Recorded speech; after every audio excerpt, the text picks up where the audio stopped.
next shift or second shift after that. But just blown coverage to the middle of the ice. Something we do.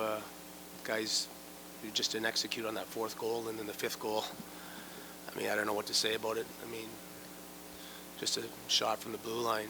I just can't really explain that one. So. You feel like defensively you were a little scrambly most of the night, especially after it was 5-4? Not really. I mean, I thought we were good. I mean, certainly, when you're down, like we were last night, we made a number of pushes, and consequently, you're going to spend some time in D-zone coverage. I thought our structure was fine. The fourth and fifth goal was not from D-zone coverage. Line rush against on the fourth one. Juice didn't come over quick enough. It's something we've taught since September. Guy gets his stick on it. Fifth goal, Sills line's on the back check after playing some, having some ozone time. Oleski takes a simple shot from the point, and it's just the way it goes. After last night, did you feel it was a better effort tonight? Well, I think we played more of a 60-minute game tonight. I thought we had a number of chances. Looking at the tape this morning from last night, certainly they brought it in the first, but the second period, we were fine, 6 shots to 6, and nothing really happening both ends. And we only had them last night. From a defensive perspective, we only had them at 11 grade A's, and that includes the 2 empty net goals, which really puts them at 9 because we count empty net goals or any goal as a scoring chance. So the defensive effort was fine last night. We just didn't generate enough offense in those first 2 periods. We had 7, I think, looks.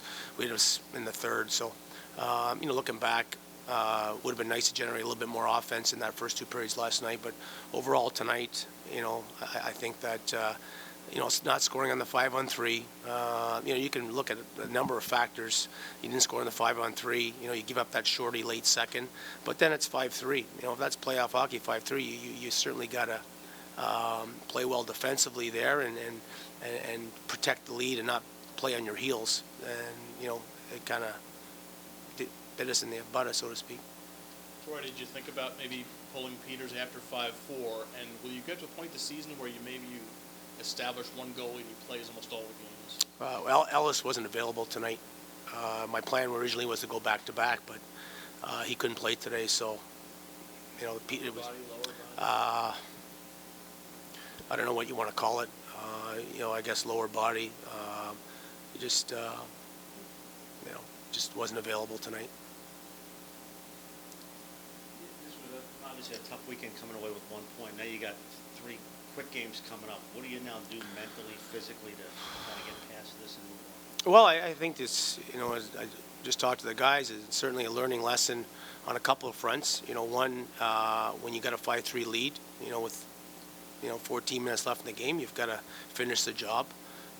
Secondly, in this tight type of hockey where you're fighting for first place, down the stretch, it's, I know there's going to be some teams we play here that maybe aren't in the playoffs, but for the most part, it's playoff hockey against the majority of our games. So you've got to play the right way, and consequently, if you're not going to play.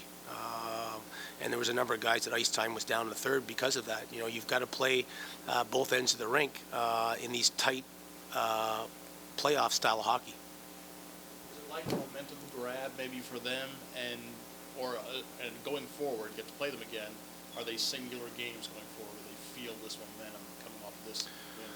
Well, I think that for us, when we both got 81 points, and I'm sure percentage points, they'll probably take over. I don't know the math right now, but we're tied with points, and we have them 3 more times, 2 of them at home. So it's, it may come down to that last game of the season, but, we've got some tough road games coming up, and, we can't worry about Wilkes now.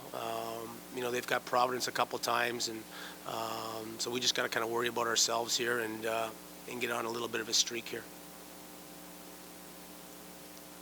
What would you like to see improve defensively? You scored 5 goals at home tonight and just wasn't good enough. Defensively overall, what are 1 or 2 things that maybe you think need to be different? Well, I without really having the tape, the tape in front of me, from once we dissect it tomorrow, I'm sure that our track could have been better. I mean, You know, I know that one of their goals in the second, you know, we identified off a 3 high, but we left the goal guy low, but we weren't there to clear the rebound. So, you know, it's just, you know, guys, I think we've been a very good defensive hockey team for the most part this year, and it was a little bit loose there in the third, and consequently, we just got to learn from it. Good, thanks. Ellison.